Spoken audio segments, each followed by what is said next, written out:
hazvina kumira mushe mhuri yeZimbabwe. Ndiri kuuya nenyaya pano yandiri kutambira iri kunzi vaMnangagwa vari kuda kuita kumanikidzwa kuti varesign kusiya chigaro. Zvatasangana kudai so, tanga nekulike this video kuitira kuti ZANU-PF iboikane, nekuti nyaya yakadai so iyi inyaya hombe chaizvo. Zvinhu zviri kutaurika pano zvakawandisa ende zvinodawo une hana yakati simbei. But kana uchiziva kuti hana yako haina kuti simbei, I think this video is not for you. But kana uchiziva kuti iwewe uri kuda kunzwa nyaya dzacho, it's very important wo make sure kuti wagara walike this video kuitira kuti nyaya dzacho dzinyatsosvika mumwongo chaimo chaimo. Nyaya yandiri kusangana nayo panapa iri kunzi gloves of the Zim state security is now fed up. They are sick and tired of corruption and looting in the country. The man has failed to address economic challenges, welfare of civil servants, pensioners, and that of war veterans. In few weeks, war veterans will demand his resignation. Ndo nyaya iripo iri kupisa mudare iriko zvinezvi. Muma weeks mashoma shoma zviri kunzi war veteran vachadhimanda kuti ngaasiye basa. Ende zviri kubuda nevakomana avo vanosvita ve-Children of Zimbabwe War Veteran Association ndo vari kufambira nyaya dzacho dziri kuitika. Ende munoona tikada kutarisa nyaya idzodzi kune zvinhu zvizhinji zviri kuitika muZimbabwe. Vanhu vakawanda vanoshamisika kuti zviri kuzotangira papi, zviri kubvira nekure. Tinoona ndamba flash back takatarisa pane mazuva adarika aya, ivo Mnangagwa wabuda vachiti honored to officially open the 27th edition of Mine Entra in Bulawayo with the theme Unearthing Success, the Mining Value Chains, Innovation and Industrialization Nexus. This expo highlights the Zimbabwe's stride in mining and industrialization with over 250 exhibitors participating. Zvinhu zvandakazoona zvakutaurwa nevanhu pavakanzwa mashoko iwayo achitaurwa navaMnangagwa, ndo zvakaita kuti nditoona kuti pakashata nyaya yacho inotori nyaya yetobvira kure. Vari vatanga kuti you have been opening since day one but economy is closing, please resign. Vari kuti resign old men, we have no need of you at all, for you are just useless as your ministers, just good at looting. Ndo mamwe mashoko ari kutaurwa. Vari kuti iwo great, but Mnangagwa must step down. Enough of suffering for Zimbos. Mwari kuti saka muri kuti ivhu rotengeswa here, vana vedu vozokura vasina kana chekubatawo. I guess the future generation inowana pasisina kana land zvechokwadi. Mwari kuti with any regrets whatsoever for the people of Bulawayo that you masquerade and still make them fools in their quest to know the truth. Nabo hey, you have time to waste, shame, please resign. Mango mashoko futa ari kutaurwa. Chinese have taken all mining activities in Zimbabwe, destroying all mountains and rivers. What kind of a leader are you really? Selling your country to Chinese? Shame on you, greedy men. The Chinese are destroying our country, Mr. President. In other countries, they are rejected from. Please stamp your authority. We read about these great exciting stories, but somehow the unemployment is still high and no opportunities or economic development with a high cost of living. Vanhu vari kuramba vachingopopota, vanhu vari kuita kujamuka. In our lifetime, Zimbabwe will be free from ZANU-PF in its illegitimate coup and election rigging gold mafia. The price for the freedom is high. However, freedom will soon be realized. Murukunzwa zvinhu zviri kuise zvekutaurwa nevanhu. Vanhu vari kuita kujamuka.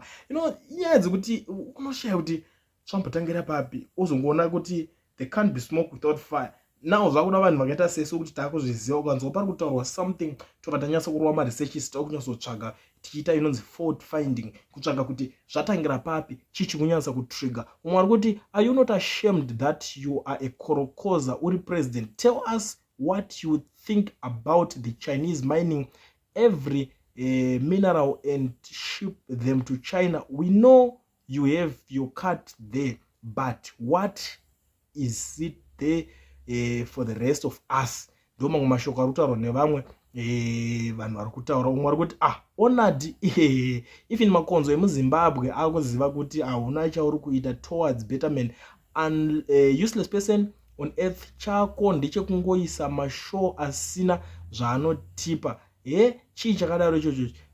Don't you have any shame? You know what to sell land you get for free. You are now the height of lunas.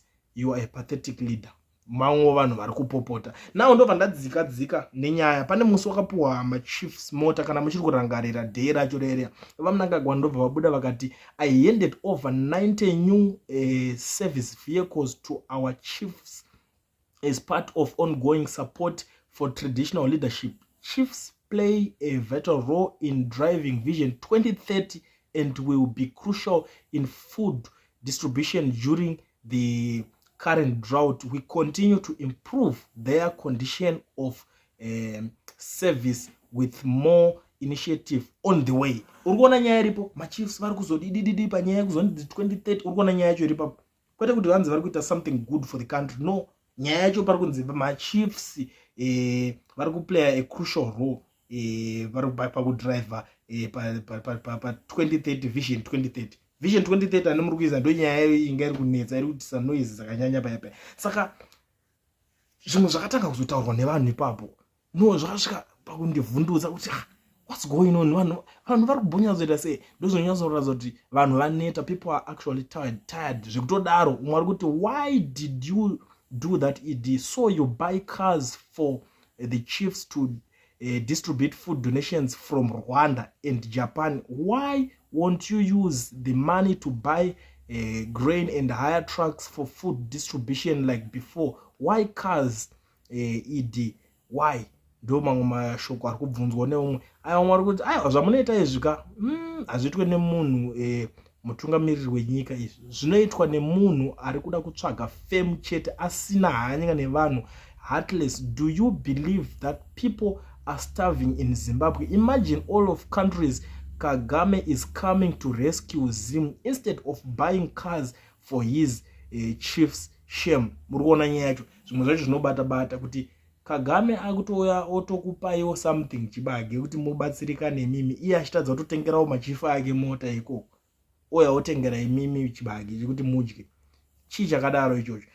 Mwari kuti you will go down the corridors of history as the worst idiot, pathetic and ignorant, attention-seeking lizard ever to canop a position of trust. Mamwe mashoko ari kutaurwa. Kozoita imwe yandibata panapa ari kunzi total spend on chiefs cars 60 times 60,000 USD equals to 3.6 million USD. Rwanda donates 1,000 tons maize. Current price is 200 USD per metric ton. Donated maize 1,000 tons times 200 equals 200k USD. As a country facing a terrible drought, we can't spend 3.6 million to buy cars. Please musadaro kumana, let's be reasonable. Urikuona nyaya dzekutaura yanyatsondibata mates dzarohwa apa idzi. I don't know kuti dzichadiscusswa kujongwe ikoko here kana kuti ichasvikira ku state house cause yataka kundivhundutsa. Uri kuti you are a genuine done that food distribution from where? You are very cheap, Mr. President. Mamwe mashoko ari kutaurwa nevanhu vakatsamwa. People are very angry. Those zvinhu zvandakaongorora ndikaona. You are an embarrassment, a real definition of useless mind. People are paying taxes just for you to spend the money with your hooligans, and if we complain, we disappear. Just step down and give the position to us, the youth who understand the pain on the ground. Mamwe mashoko ari kutaurwa kuti ayo chingosiyaika musire hedu isusu vechidiki tiri kuziva dambudziko rezvinhu zviri kuitika paground, ende kwete zvokuti tabudisa tataura something motanga kuda kuti vhima chinchi ndonyimwe zvinotaurwa nevanhu. Saka nyaya dzese dzekunzi this man must step down, must resign, inyaya iri kutotangwa nemazimbabweans. Patotangwa musindo. You still remember mazuva aya painzi Mugabe must go. Coup yaya kuitwa yakaitwa, but coup haina kungoitwa yobva yangopera ingori coup, but coup yakasimbiswa nevana veZimbabwe. Mauto akaita role yawo, but chakazoita kuti ive effective. Vana veZimbabwe vakasimuka vakamhanya mastreets vakataura kuti enough is enough. Saka pandotanga kunzwa vanhu vakutanga kujamuka this way, ndopandaziva kuti something fish is going on.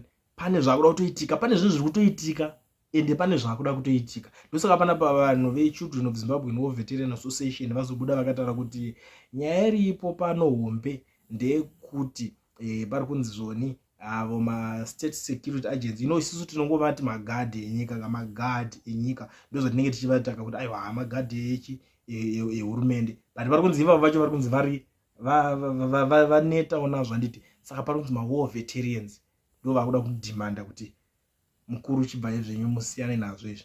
Muri yeZimbabwe ndakondidarike nayo nenyaya yepanapa pachannel penyu paClean TV. Munoziva kuti handife ndakadisappointa, ndogara ndishuya nenyaya dzese dzandinenge ndanzwa since ndiri munhu wekuti ndinoweka nyaya kunge maths the nyaya mathematician ndini. Ndangondidarike nepanapa ndichikusiyira nyaya iyi. Handisi kuzivawo kuti imimi muri kuionawo sei. The comment section is open. Ndachida kungonzwawo kwamuri kuti nyaya iyi hama dzadiwa muri kuionawo sei. Tell me what to think in the comment section.